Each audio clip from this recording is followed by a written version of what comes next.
na si Dilima eh. Pero nakalaya si Dilima ngayon. Speaking of, pinakulong si Dilima at nakalaya si Dilima. Si Dilima nagwawala nung rally sa Cavite. Baka hindi nyo alam. Nagwawala si Dilima sa rally sa Cavite. Anong sabi ni Laila de Lima? Hanapin natin si Laila de Lima. Ayan na! Laila de Lima! Speaking of nagwawala si Laila de Lima sa Cavite sa rally. Laila de Lima, pasok! Na kung nagawa nila sa akin yon bilang isang senador, paano na kaya sa mga walang kalaban-laban? Di ba? Di ba? Paano kaya si Kian de los Santos? Paano kaya si Carl Arnaiz at Reynaldo de Guzman? Di ba? Mga teenagers na nasa maling lugar, sa maling... Kung si Dilima nga nagawa nila na si Dilima senador na, paano pa yung mga tumatakbo pa lang na senador? Hindi nyo pwede sabihin joke yan. Ulitin natin. Na kung nagawa nila sa akin yon bilang isang senador, paano na kaya sa mga walang kalaban-laban? Di ba? Paano kaya si Kian de los Santos? Paano kaya si Carl Arnaiz at Reynaldo de Guzman?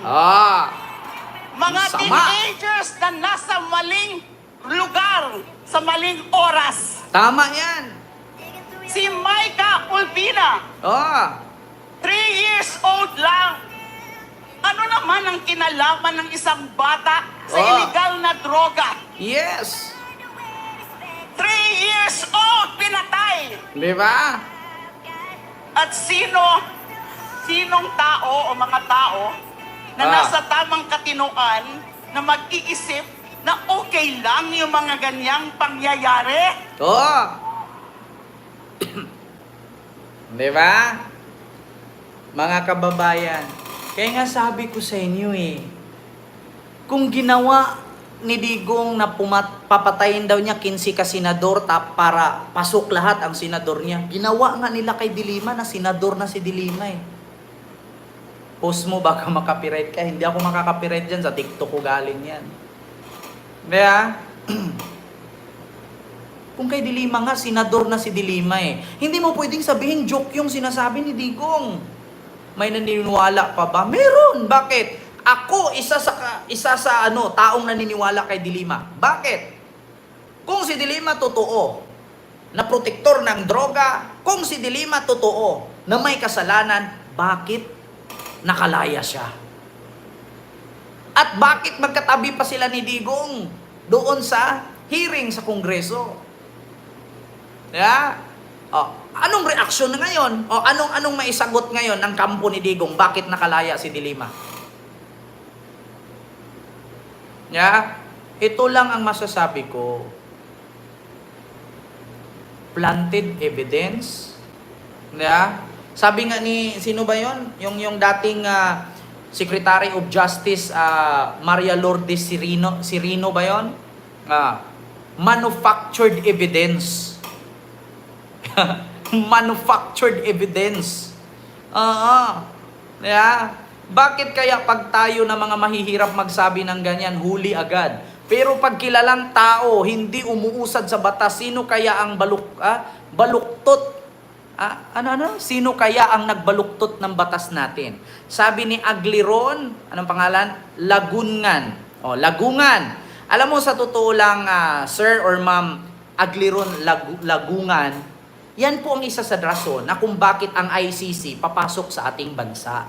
Bakit? Kapag tayo, mga ordinaryong Pilipino, makasabi na papatayin kita, huli agad. Pero pag mga malalaking tao, mga dragon, mga politician, hindi hinuhuli. Bakit? Takot ang batas sa mga dragon na katulad kay Digong. Kaya sa mga nagtatanong anong jurisdiction ng ICC, bakit sila papasok sa ating bansa na meron naman tayong batas? Ang tanong ngayon, nasaan yung batas? Na si Digong nagsalita ngayon na ipapatay niya ang 15 ka mga senador. Asaan yung batas? Pero pag ako, ordinaryong tao, nagsabi na patayin ko si Digong, bukas makalawa may NBI nang dadampot sa akin. Kaya ngayon, questionin ninyo ang ICC. Anong jurisdiction ng ICC papasok sa ating bansa? Meron tayong batas. Meron tayong sovereignty. Asaan yung batas? Asaan yung putang inang sovereignty na yan? Na kapag mga mayayamang tao, kapag malalaking tao, kapag mga politician, pag nagsalita sila, sabihin joke lang. Pero pag tayong mga ordinaryong Pilipino nagsasalita, patay. Tatanggalan ka ng lisensya bilang teacher. Alala nyo yung teacher? Pinadampot ng NBI.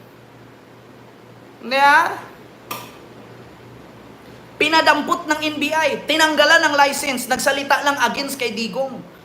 Tapos sasabihin, may batas tayo, may sovereignty tayo. Walang karapatan ng ICC na pumasok sa ating bansa.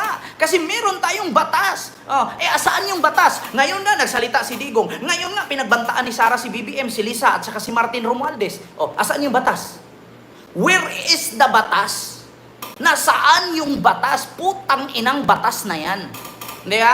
Tapos ngayon, questionin nyo ang ICC, ang Interpol, kung bakit papasok sa ating bansa. Ngayon ninyo sagutin, kung hindi ba pwedeng pumasok ang ICC sa ating bansa, kung mismong ating batas hindi kaya.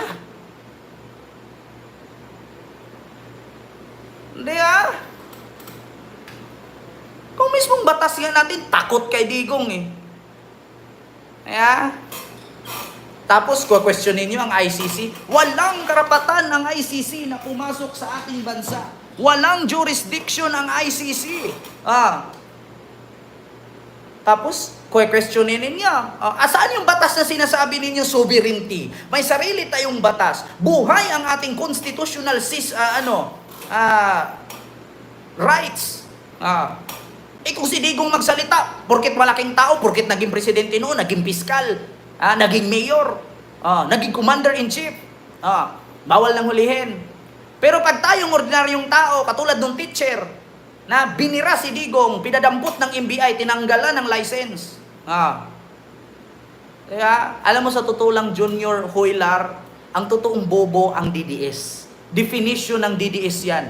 Sino man yung mag-clip ng video kung yan, i-post ninyo kahit saan para matauhan ang taong bayan. Magising. Ayaw ng DDS sa ICC.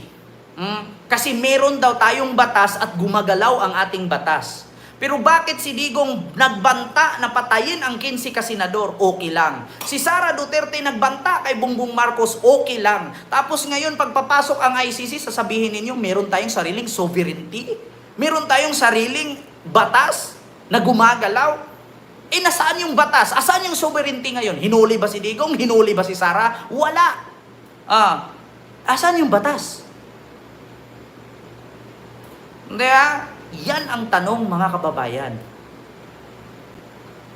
Mahina kasi ang utak ninyo. Pati si Trump ayaw sa ICC. Bakit kaya? Pakialam, poproblemahin natin yan si Trump. Ang problema nga natin sa Pilipinas, hindi pa naresolba. Pati si Trump, re-reactionan ko pa. Hindi naman ako vlogger ng international. I am a national vlogger, not international. Kaya mga DDS kasi, yan ang sabi ko sa inyo. Kung hindi kayang kontrolin ng bansa ang mga tibugok na politisyan, na may mga guns, pasukin nyo ng ICC.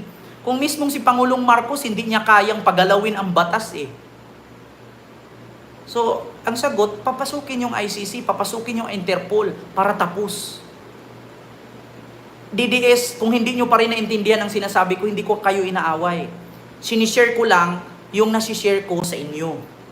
Kapag tayong ordinaryong Pilipino, pag wala kang power, wala kang pera, kulong ka, tanggalan ka ng lisensya, luluhod ka sa harap nila. Pero pag yung mga malalaking tao, mga malalaking dragon, nakagawa ng kasalanan, thank you, kasi may pera sila, may power sila. So ngayon, question, bakit papasok ang ICC? Meron naman tayong batas at sovereignty. Asaan yung batas at sovereignty?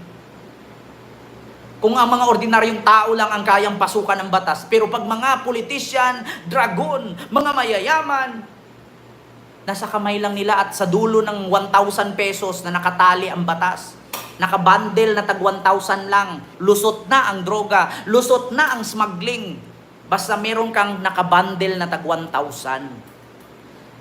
Yun ng mga sports car, nakalusot eh.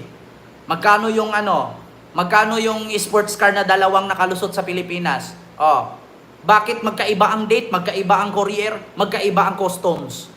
Kasi may tag 100,000 na bundle yon.